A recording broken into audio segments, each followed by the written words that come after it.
God aften og velkommen til debatten.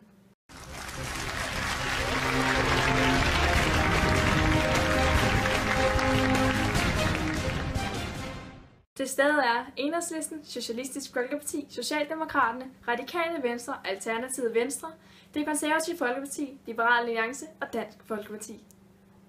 Her i aften har vi inviteret alle folketingspartierne til debat om retspolitikken i Danmark.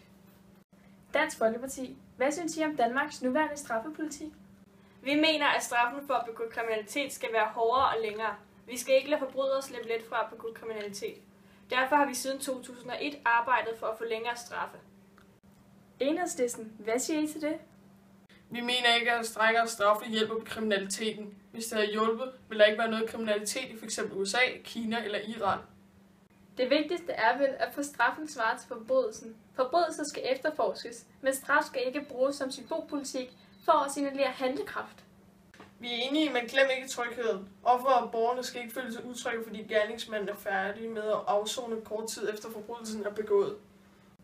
Dansk Folkeparti, er hård straf løsningen på utryghed? Ja, det er en rigtig god løsning, fordi at man som offer for f.eks. en voldtægtsforbrydelse ikke kan risikere pludselig at støde ind i gerningsmanden kort tid efter forbrydelsen har fundet sted. Det kan godt være, at det skaber mere tryghed for offeret og borgerne, når der straffes i lang tid, men det kunne fordi gerningsmanden kommer uændret ud igen efter et fængselsophold. Vi mener, at der under en fængselsdom skal være mulighed for at uddanne sig. Det er vigtigt, at kriminelle skiller sig af med deres ulovlige hobbyer og fritidsaktiviteter. Hvis de kommer ud uden en uddannelse eller et job, kan de blive tvunget tilbage i det miljø, de lige er sluppet ud af. Derfor er det vigtigt at give dem mulighed for at få de færdigheder, som skal bruges på arbejdspladser, så de kan tjene deres penge på den rigtige måde. Hvis gerningsmanden kommer ud med en uddannelse, er der langt bedre muligheder for at forsørge sig selv på en lovlig måde, og så vil der være meget mere tryghed. Kriminalitet skal ikke være en let vej til gratis uddannelse for staten. Kriminalitet er ulovlig og skal straffes. Fængsel skal ikke være et ferieophold, det skal være en straf. Offeret skal være i første række. Det er offer, der er blevet udsat til noget, som kan være traumatiserende. Vi vil gerne indføre, at offeret får en mærkbar og øjeblikkelig indsats fra staten med hurtig psykolog- og advokathjælp. Socialdemokraterne, hvem har mest brug for hjælp? Offeret eller gerningsmanden? Selvfølgelig er det offeret, der har brug for hjælp, fordi de er den uskyldige part. De skal have hurtig hjælp, for at de kan leve et normalt liv så hurtigt som muligt. Det er lige så vigtigt, at vi hjælper gerningsmanden. Han er også et menneske, ikke en ting. Det er da bedre at afvende gerningsmanden til et bedre miljø, end det er at lukke dem ind i en celle, og så lade dem gå efter flere år, uden nogen penge eller et job.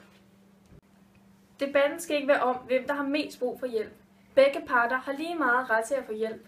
Offer skal have respekt og omsorg, og gerningsmanden skal have hjælp i fængslet. Fængselsværnet skal have fokus på resocialisering, så pædagogisk tiltag, uddannelse og jobtræning kommer i centrum. Offer skal have hjælp til at hele deres sorg og komme tilbage til normal dagligdag, og det skal foregå i tæt samarbejde med de pårørende. Vi kan også undgå, at rigtig mange unge kommer ud i kriminalitet, hvis vi forebygger og informerer om, hvor dårlig kriminalitet er. En god måde at undgå unge til at blive fremtidige kriminelle er at starte i folkeskolen. Vi skal lære dem konsekvenserne ved at blive kriminel. Integration er nødvendig, så vi kan vise dem, hvordan samfundet virker. Ja, forebyggelse er en vigtig del, men fungerer ikke uden straf. Vi i Dansk Folkeparti mener også, at vi bør stramme udlændingepolitikken. Ikke-vestlige indvandrere og deres efterkommere begår mere kriminalitet end danskere og vestlige indvandrere. På den måde undgår vi at få flere kriminelle ind i Danmark. Alternativet. Hvad nu hvis skaden er sket? Hvordan skal man så straffe gerningsmanden? Vi synes, at fængselsstraf altid er første prioritet, men det skal ske med omhu og med en god grund. Vi går ind for en hård straf. Hvis gerningsmanden er blevet straffet før, skal han eller hun have en hårdere straf.